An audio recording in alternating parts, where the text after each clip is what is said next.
Hi hello ఇవాళ వేరే రెసిపీతో వచ్చాను. దీనికి కావాల్సినవి గ్రీన్ చిల్లీస్, ఆనియన్స్, ఇంకా టమాటోస్, మ్యాష్డ్ పొటాటోస్, ఇంకా గ్రీన్ పీస్.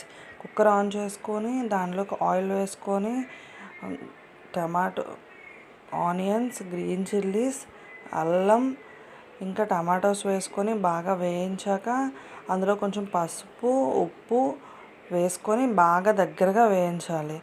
దగ్గరగా వేయించాక దానిలోకి గరం మసాలా ఏదైనా వేసుకొని నెక్స్ట్ దానిలో మ్యాష్డ్ పొటాటోస్ ఇంకా గ్రీన్ పీస్ వేసుకొని బాగా దగ్గరగా ఉడికించుకోవాలి. బాగా దగ్గరగా ఉడికించిన దాంట్లో కారం వేసుకొని దానిలో కొంచెం వాటర్ పోసుకోవాలి. దానిలో వాటర్ పోసుకున్నాక కుక్కర్కి లిడ్ క్లోజ్ చేసి, ఆల్రెడీ పొటాటోస్ బాగా ఉడికిపోయాయి కాబట్టి 2-3 విజిల్స్ వస్తే సరిపోతుంది. ఇక